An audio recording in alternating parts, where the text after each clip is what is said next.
Today we are taking a look at Juggernaut, one of the most fascinating and insane video games that I have ever played. Juggernaut is a point-and-click mystery/horror game released on the PlayStation 1, and an interesting side note, according to the game's manual, Juggernaut means a destructive, overpowering force, which apparently is derived from Juggernaut, which is apparently an Indian deity. Yeah.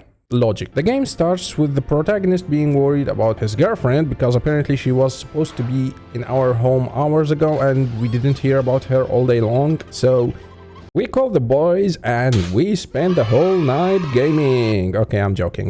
Then we take a glimpse of her checking that bottle, being fascinated with it because it's $600 for a freaking bottle, and then she gets attacked by a creepy doll. We get a call from a strange man telling us to come immediately to our girlfriend's house.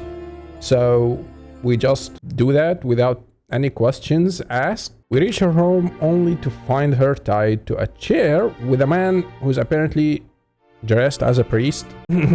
Well, if you want to venture into new territories, how can I refuse? Stay away from her. Okay, no touching, I get it. The priest tells us that our girlfriend Sarah has been possessed by an evil force that came from inside the bottle that apparently we bought for her. Oh shit. Guys, I think we got exposed. See, I bought this bottle for Sarah knowingly that it contained an evil spirit inside because I was trying to get rid of her. I tried so many times to break up with her and gave her so many hints, but she just wouldn't get it. Apparently my plan is ruined because she called an exorcist.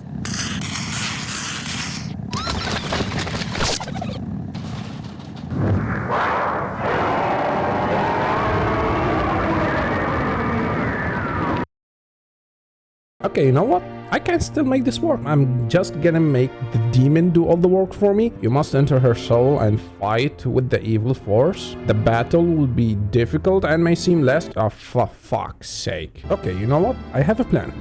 I'm gonna tell the priest that I am going to help him and do whatever it takes to save Sarah. But in reality, I'm going to sabotage this whole process. So I tell the priest that I will do whatever it takes to save Sarah, and the priest gives us a pendant that apparently will help us on the road ahead. Wait, what?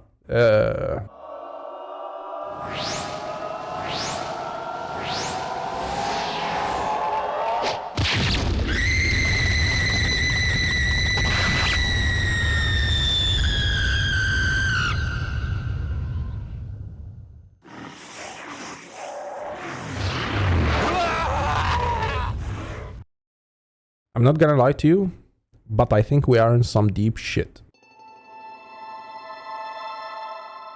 Since I put myself in this weird predicament and is basically stuck now inside Sarah's soul, I find myself at a beach with a red ominous moon. I try to navigate my way through this unknown place only to get a phone call from the priest. Apparently he have telepathic abilities. Is this how exorcists function? The priest tells us placed on the ground are two items. One tells the direction and the other tells the time. And to this day, I have no freaking idea what the priest just meant by that. So we just gonna ignore him and keep investigating the forest until we reach a tower. Above climbing the tower, we find a mysterious man and we try to ask him about how to find Sarah's soul. I like it a lot. And his answer is, it will appear when a red blood-filled bag becomes one with the sea. Okay, care to? Tomorrow, yesterday, and now. Okay, let's try this again.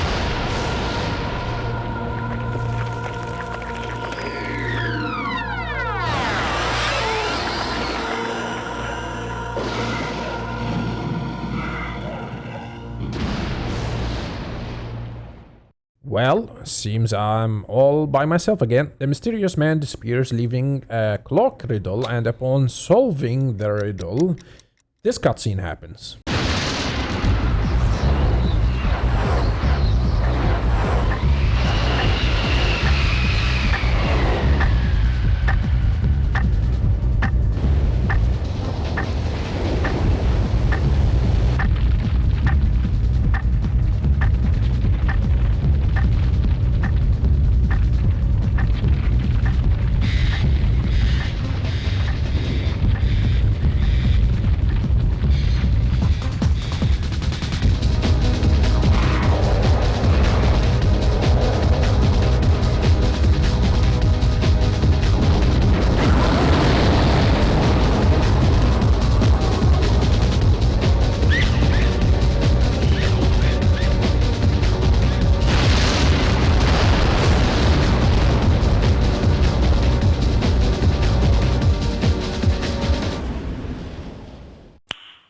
nice. I decide to go back to the beach to see what just happened, and we witness a scorpion stepping on a shoe mark, so he gets eaten. So I do what every sane man would do and decide to step on that shoe mark myself, and I get eaten myself as well. We arrive at a mansion, which I think where Sarah Soul resides. But before we gain access to the mansion, we have to solve a card riddle. So basically, the first priest gives you a dog card, which you need to take to the second priest, who will change it to the god card. And in turn, you take that card to the third priest, who will change it to the evil card. Then you go back to the second priest, who will change it to the live card. At this point, I thought I'm a genius, so I took the live card back to the third priest because I thought, you know, he would change it to the death card, but apparently that's not gonna happen. So we're just gonna pray that the last monk will actually be satisfied with our free subscription live card, and thankfully he does, in exchange for our rotting body. You know what, just give me my car back, I'm gonna find another. Okay, apparently not. Well,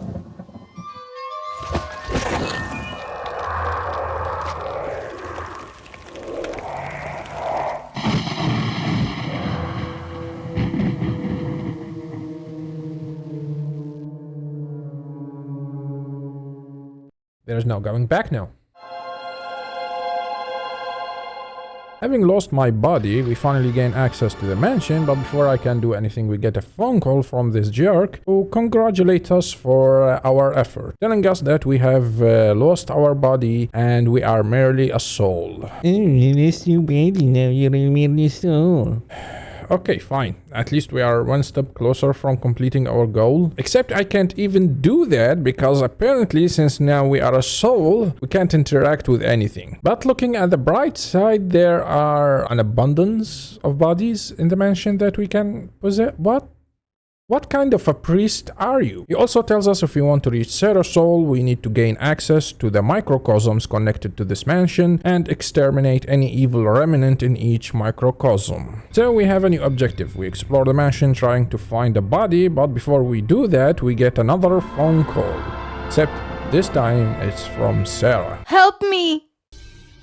So I focus again on my objective. This whole mansion acts as a hub for this game, and it contains all the puzzles and the items that you need in order to reach the microcosms. But in order to interact with any puzzle or collect any item inside the mansion, I need to find a body. So basically there are three forms. A soul form, which lets me pass through walls using glory holes, an adult body which lets me interact with normal doors, and a juvenile body which let me interact with tiny doors. Having finally obtained a body, it's time to find the microcosms. That's until I get this phone call from Sarah telling me that she can see us and is following us around wherever we go.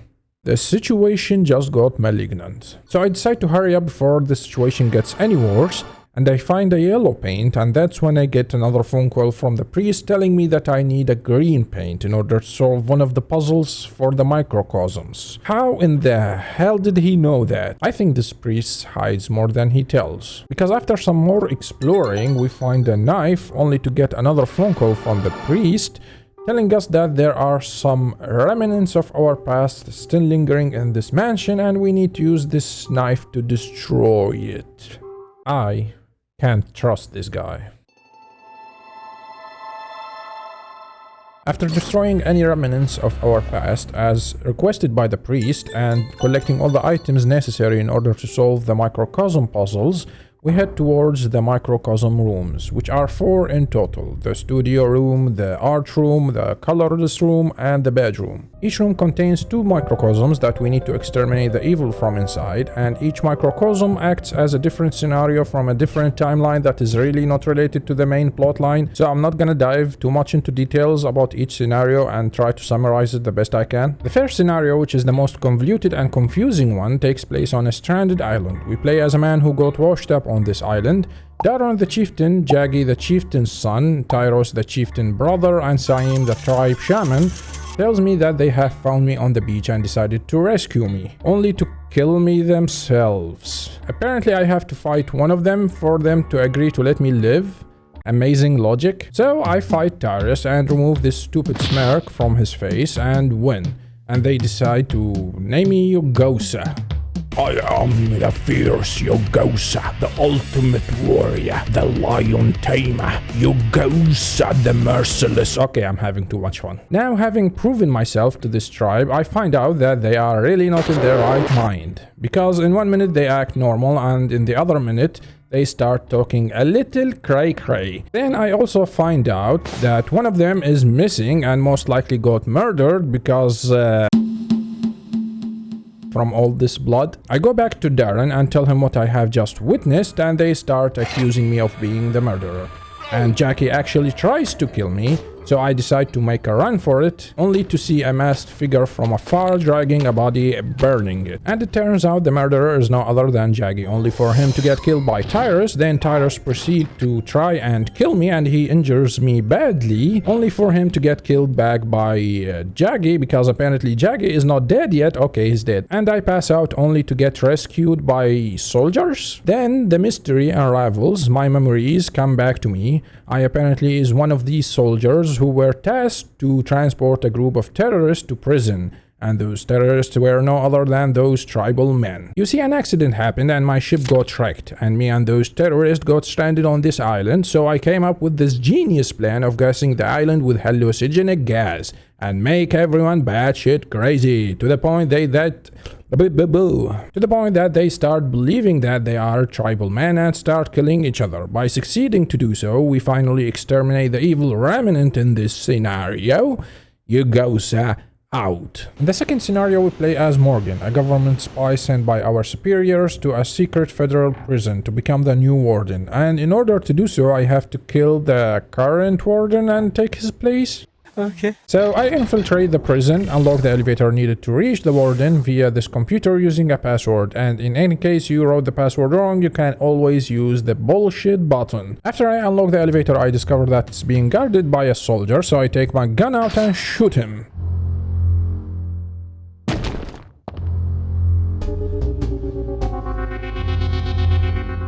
Wait, what?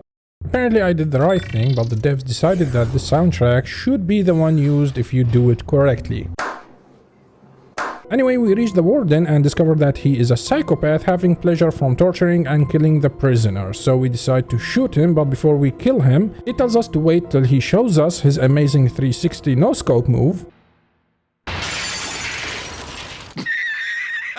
The third scenario takes place in another prison, only this time we play as a government spy tasked by a government official named M, of infiltrating the prison undercover as a prison guard to gain any evidence about any human experiment taking place inside the prison. Upon infiltrating the prison, I soon find out that horrible experiments are taking place, and in order to find more, I need to find a scientist outfit to be able to go in the labs where the experiments are taking place. So we find a lonely scientist in the bathroom and decide, and I quote, give him a black belt move. Okay, time for the flashy tornado kick.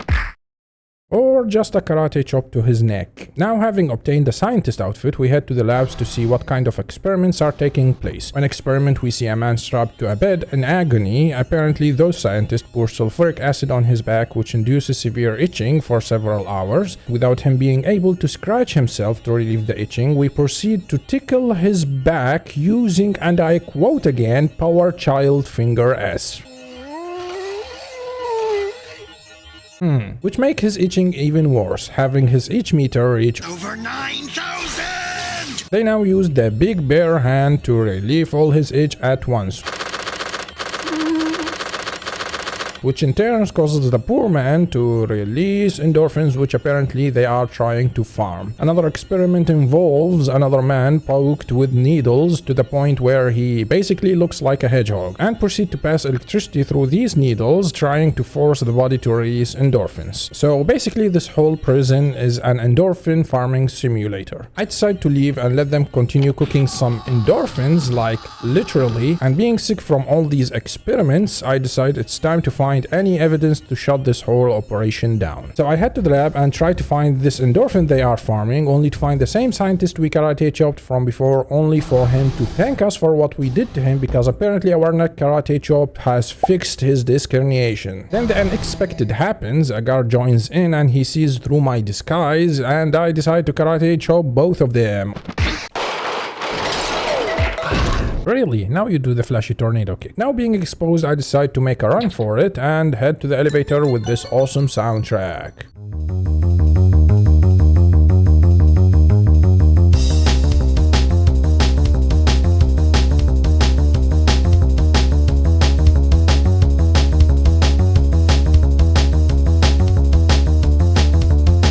To find another guard inside the elevator. Having this kick-ass music on my side, nothing can stop. Oh shit.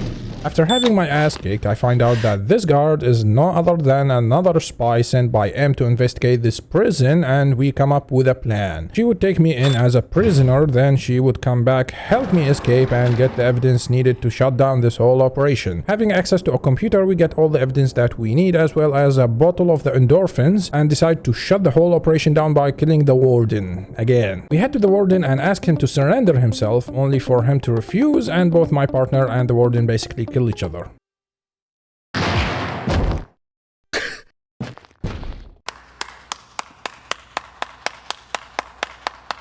So I go back to M and tell him about all the experiments that were being done inside the prison and give him the endorphin bottle as well. And he congratulates me for my efforts and offer me a cup of coffee that is radiating with purple haze and the endorphin bottle right beside it. Really, my guy? Refusing to drink the coffee renders his IQ useless and basically makes him tells us everything. You see, Mr. M was the mastermind behind all these experiments. Wait, aren't you the one who sent us to uncover this whole operation? What?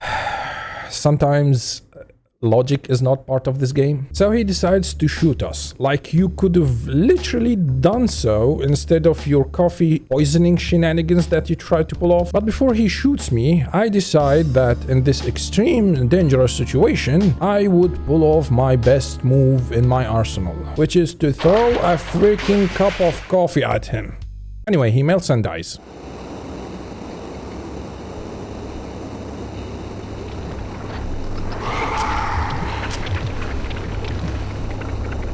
Having 3 scenarios behind our back, we head towards the 4th scenario, which takes place on an isolated island again, with the protagonist not having any prior memories as well, except vaguely remembering him sleeping with a woman on this bed before. Only to see that same woman outside the hut, but before we are able to talk to her, she runs off. I decide to follow her till I find her hiding inside a cave. I try to talk to her to get any information I can get from her about where we are or who I am, but she refuses to talk. Having lost hope of getting any useful information from her, I decide to explore the island myself, trying to find some answers. I find a nearby village only to find out that it's abandoned with several soldiers' dead bodies scattered around. I take a peek from a ledge to find out more dead bodies lying on a beach beneath the village. So I decide to head to the village and investigate the area, and finally is able to find a living soul. Only this living soul is a little crazy man with a rifle in his hands. I try to get some answers from him, but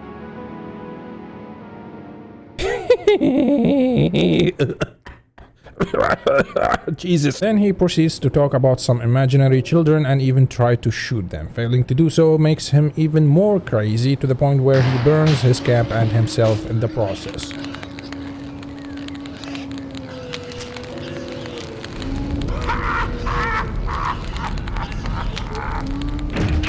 Being frustrated, I head back to the beach only to find that same woman standing with a bunch of children. Oh shit, that man wasn't crazy after all. I try to talk to the kids, and the first thing they tell me is, do you know the history of this island? I answer them with no, and his answer is basically, bitch, sit down and let me explain a little history lesson for you. Basically, this island was once inhabited by a tribe, only for one day a fleet of British ship destroyers arrived. And I say British because this fleet decided to freaking colonize this island as soon as they discover it.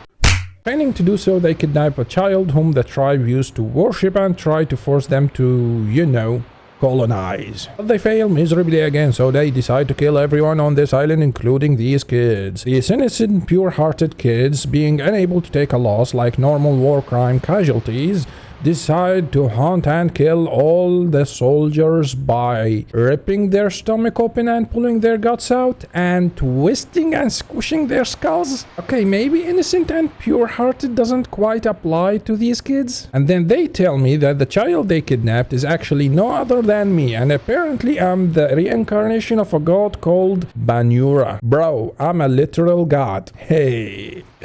How you doing? Having achieved their goal, they now ask me to kill them with this pistol, because, you know, only a god can do that. Wink wink. But I refuse to kill such innocent children.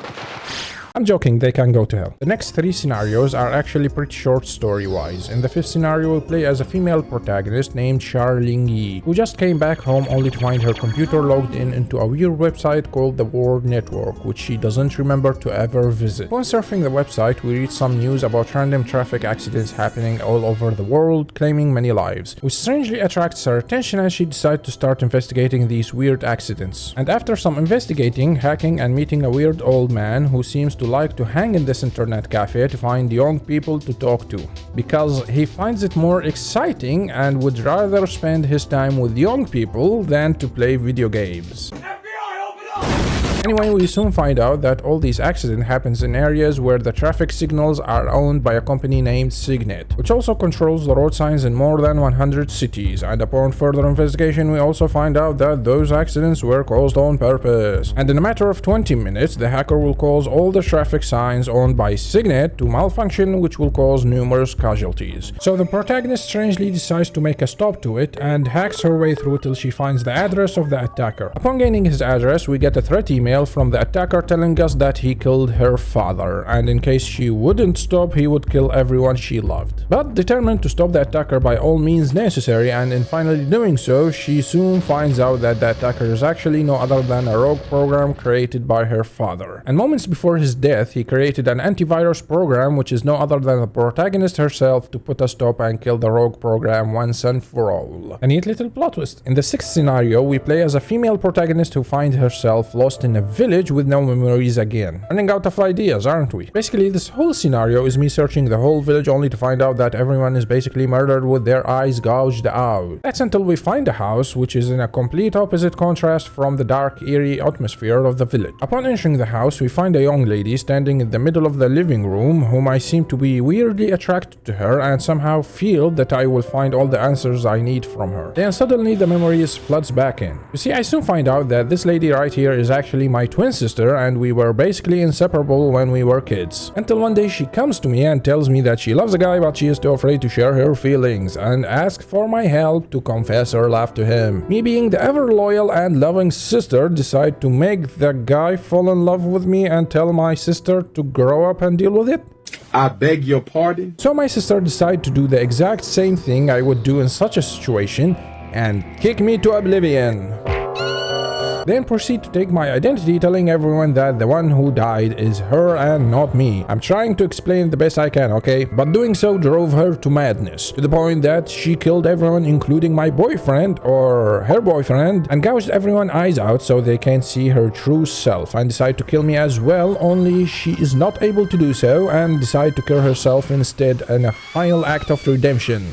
Wait, did we exterminate the evil in this scenario? Because I'm pretty sure I'm the evil guy in this one.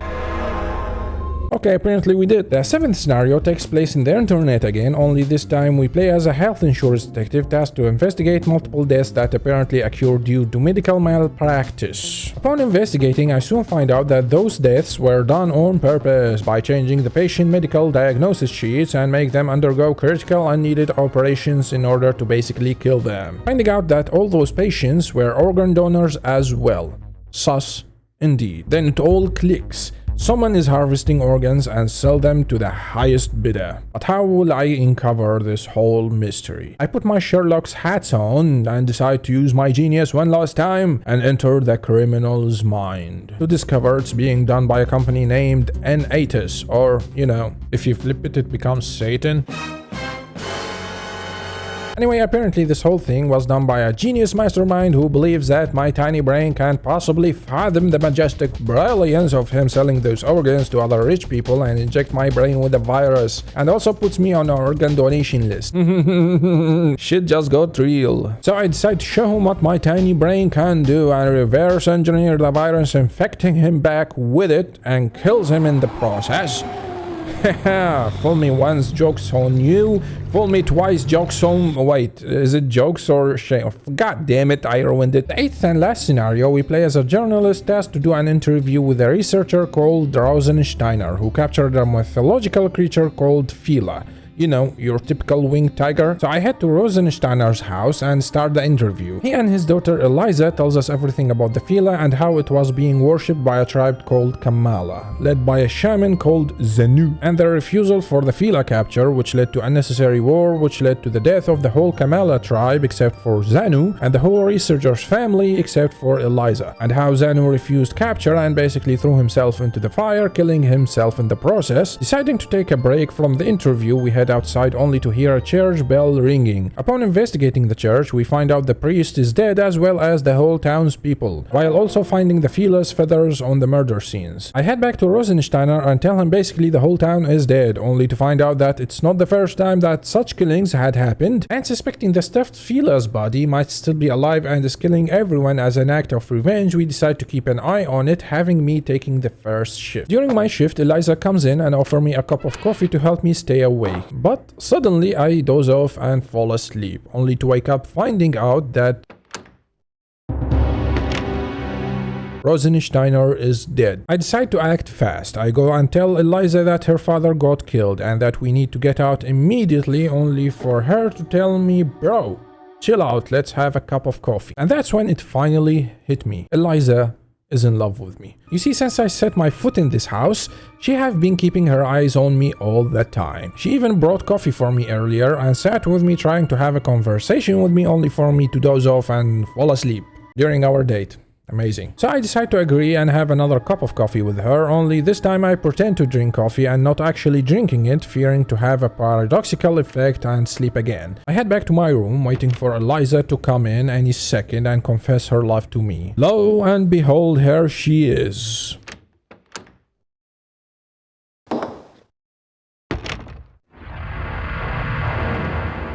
Wearing a mask and holding a staff? Well, okay. It turns out Zano has been possessing Eliza's body all this time and was the one responsible for all the killings all along. Being fully enraged for catfishing me, I decide to use my inner Yugosa. I dodge his next attack and make a run for it towards the Fila's room, where I find a sword. I wait for Zano to enter the room and strike him with all my might, breaking his staff and the mask, partially paralyzing him. Deciding not to show any mercy for the transgression he made upon me, I strike again, this time targeting the Fila's head, breaking Zano's curse once and for all. Freeing my beautiful Eliza from the shackles of Zano's prison, I finally decide to declare my love to Eliza. You freaking bastard. After losing my beloved Eliza and unlocking the final door that would finally lead us to Sarah's soul, I head toward the door and unlock it. I gaze upon this beautiful scenery, knowing it's a mere illusion, refusing to be tricked by it. I head down the path until we reach a grave with a hand sticking out from the dirt. It's Sarah's grave, but I won't fall for it. I know for a fact that a mere demon possession is nothing compared to the will of my girlfriend and her persistence to ruin my life. So I take out the pendant that I gifted her for her last birthday. And surprise, surprise, she grabbed it as if she have never witnessed a gift in her life before, and disappear in the ground. The chicanery and the facade of this beautiful scenery fades away. The curtain drops, revealing the true nature of my girlfriend's dark soul. Evil, heinous of vast nothingness. Foul and vile smell fills the air that I can barely breathe. But I have no time to waste. I search as quickly as possible for anything I can defend myself with against this atrocious and diabolical monstrosity that awaits me. I manage to find a cross, a silver coin, and some garlic. Wait, are we fighting Dracula? The ground starts to tremble, the air thickens, and the satanic symbol starts to glow, marking the arrival of an unstoppable wickedness. The situation is worse than I have imagined. My girlfriend was expecting my move and knew all along about my plan. The hunter is the hunted, and the cat was the mouse all along, I just didn't know it. She made me vanquish all the evil remnants from the microcosms only so she can absorb their power and become even more powerful. Behold, the passive-aggressive girlfriend. She extends her hand and asks me to give her my soul to complete her transformation. The victim complex girlfriend. But I refuse to succumb to her evil and ask her to do her best and try to beat me. And she does just that by condensing all the evil remnants into one vile creature. And she orders him to attack me, but I am ready. I have been training all my life for this moment. My faith is strong, my will is iron, and my belief is my weapon. So I draw my cross to repel this evil by the in my utter confusion of how much I underestimated Sarah's power and the massive concussion that I just got, I take the silver coin and try to bribe Sarah so she can buy herself anything that she wants just so she let me be, but I accidentally hit the demon with it. To my surprise, the demon is allergic to silver. He takes massive damage and throws the coin on the ground. I decide to spam the move again and pick up the coin and hit his chest with it.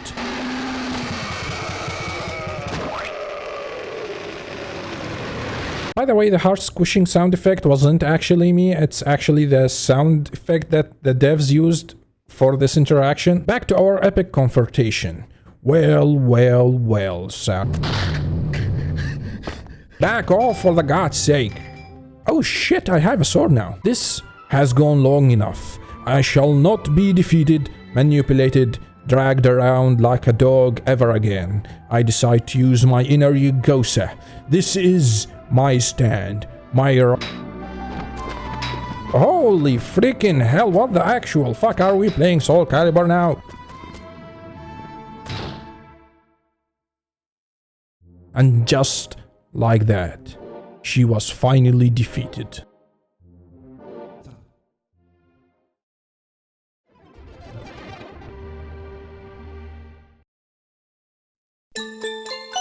Oh god damn it, it's not over yet.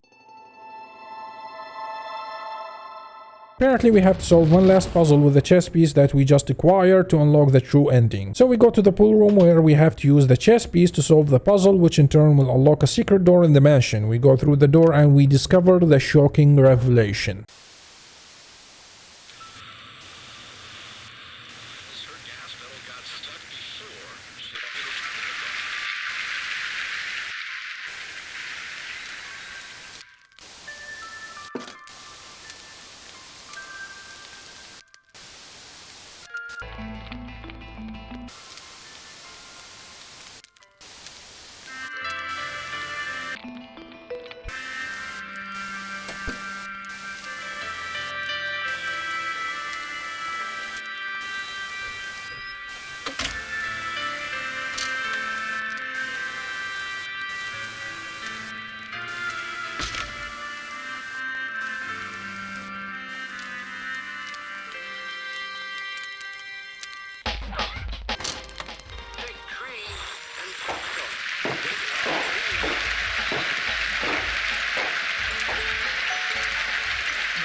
The cycle of wickedness is never ending. And that's the end of Juggernaut, a batshit crazy game with a crazy story, but nevertheless an ambitious and quite fascinating game that made me remember the old days when I was still a little kid playing video games on the PlayStation 1. I actually had a lot of fun playing this game and is actually still thinking about it even after finishing it for several days and even having a lot of fun while editing this video. And I really hope you liked the video as well. If you did, please consider hitting that like button and subscribing if you want to see more nostalgic content like this.